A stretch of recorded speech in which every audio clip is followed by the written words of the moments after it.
Bit the roots right off, and the whole of it laid her down and died. Well, I was down at the store, and I run into Jimmy Packer, and he told me that Saul Smith sold his point. He get $5,000 for it. Huh. Some of them wealthy city folk that come somewhere in here, you know, they stand on that ledge at ebb tide, Sally, and they say, "Oh, smell the delicious salt breezes." Salt breezes. Nothing but a stench of rotten old seaweed and a few dead fish. There's always a stench in that coal. At ebb tide, always. I wouldn't take that house if you give it to me. Nothing, see, only the ocean. Wouldn't want to look at the ocean all day.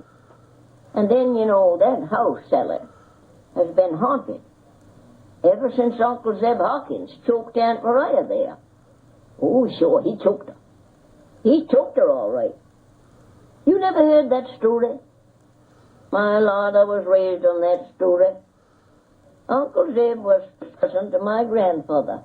We all called him Uncle Zeb. He was a great old character in these parts.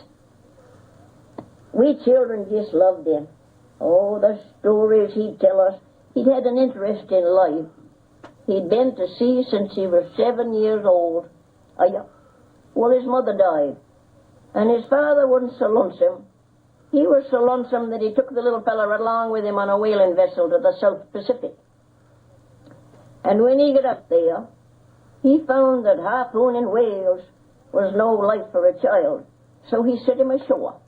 He set him ashore on one of them islands, and it seems it was a cannibal island, and Uncle Zeb was raised by the cannibals, and he says they were lovely people. They raised him good, and he got along fine. He was happy, so his father left him there.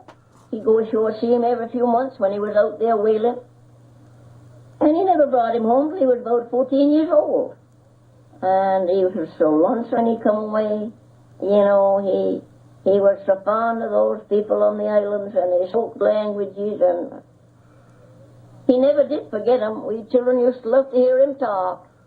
It's got a very pretty sound, you know, them languages out there. And he used to tell us stories of typhoons in the China Sea, hurricanes. He was master of his ship. He was a rich man before he died. He was out in the Pacific for years, you know. And he had a wonderful way of telling us stories. He always kept his pockets full of presents. I got a little ivory box he brought me. He got it in Ceylon, made out of an elephant's tusk. I keep my buttons in it. Always kept my buttons in Uncle Zeb's little box. Well, I was going to tell you. He married late in life. He married a very peculiar woman. She had black hair that come clean down the tops of her shoes. I never seen anything like it. They said she was part Indian. That accounted for it. And it was just like a horse's tail that come down, clean down to the top of her shoes, and she used to put whale oil on it on Saturday nights to make it shine for Sunday. Well, one Saturday, he went fishing, and they got caught in an awful northeast gale. Oh, it come up thick of fog, come up one of them northeasters, you know. They get out in the bay, they couldn't make the harbor. And they get in all right around midnight. The wind abated and the moon come out, and they get in, but they was drenched to the skin. And he started home across the fields. He seen a little light burning in her window, and there she was, putting whale oil on her hair in the middle of the night. Oh, the stench of that whale oil, I can remember it. We sat right alongside her in the pew in church. I remember it this day. Well, she'd let the fire go out. She didn't have nothing for him to eat, and he got mad. And the story was that he went up and he grabbed her hair right out of her hand. It was thick as a rope, you know. And she was a plain woman, kind of top-heavy with small feet.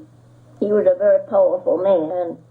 He grabbed her hair and he caught it around her throat, and he gave her a yank, and she fell over. And he started dragging her around, and he drug her around 3 or 4 times, and he looked back, my Lord, he choked her dead. He was sorry when he done it, but he choked her. What is it, Will? Will said, "'Tain't so." Well, I reckon my grandfather knew more about it than you did, old man. I was raised on that story. All right. He wants me to rub him again. Well, He probably hears us talking. He don't like to hear us having such a good time without him. Well, it's hard when you're miserable to know that other folks is enjoying themselves. Well, it's nice to see you, Sally. I missed you. I'd like to hear more about that funeral. Must have been lovely. Oh, yeah, she was. Oh, yeah, it was. Pity. Well, maybe I'll see you down at the store in the morning. You see my old Uncle David? Did he still wear them old green pants? He wore them pants at my wedding, 47 years ago. I asked him once where he got them. He said he bought an old billiard table at an auction. And it fell apart on the way home. It was all cracked, and the whole thing fell apart. So he ripped off the cloth and made him a nice pair of pants. He kept them for weddings and funerals. Did you see Sally Thresher? Is she fleshed up in it? She don't flesh up much. She's awful scrawny. I always told Sal if it wasn't for her face, you'd never know whether she was coming or going. Well, I'll be down at the store in the morning.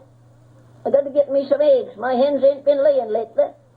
I got to make my old man a cake for Sunday. Well, good night, Sally. Lovely bright day. Wind's coming out of an old west. About time we had a spell of bright weather. Makes all feel better. Good night.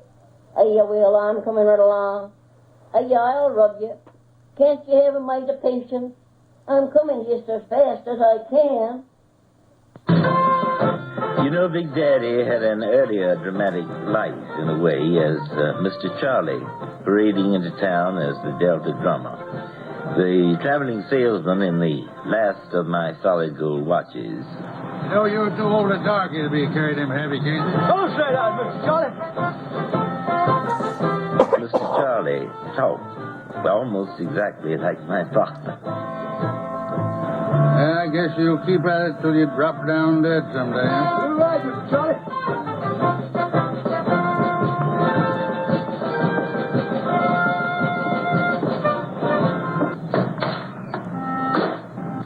Yeah.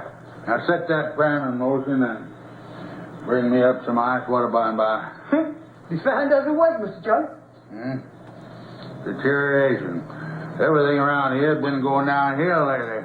Yes, sir, that's tough. Everything going downhill. Who was registered here of my acquaintance? Any old-timers in town? No, sir, Mr. Charlie.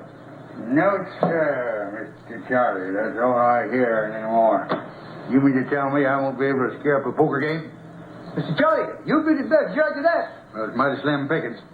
Every time I come in town, there's less of the old and more of the new. With this new stand of cotton they got around it, otherwise that's not even worth picking up off the ground. Yes, sir, Mr. Charlie. Boom, boom, boom. 27 pounds I lost since last August. Yes, sir. 27 pounds. Boom, boom, boom. Here comes the parade. Waste of cowhide. Man of my age and constitution. You oughtn't carry so much of that adipose tissue. Terrible strain on the heart. I want to show you a little eye full of queenly footwear in our new spring line. Now, some people say that Cosmopolitan's not abreast of the times. Well, now, that's an allegation which I deny and which I intend to disprove by the simple display of one little calf skin. Hot cakes. Hot cakes. That's what I'm selling.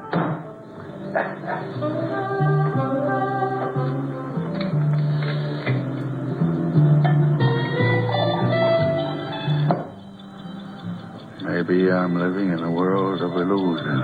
I recognize that possibility, too. Look here. Did you ever see a man with this many watches? How did I acquire this many timepieces? Well, at every one of the annual sales conventions of the Cosmopolitan Shoe Company in St. Louis, Missouri, a 17-jewel, solid gold, Swiss Hamilton watch was presented to the ranking salesman of the year. 15 of those watches have been awarded to me. Now, I think that represents something. Well, I want you to know what I think of this new world of yours. Now, I'm not one of those that go howling about communists being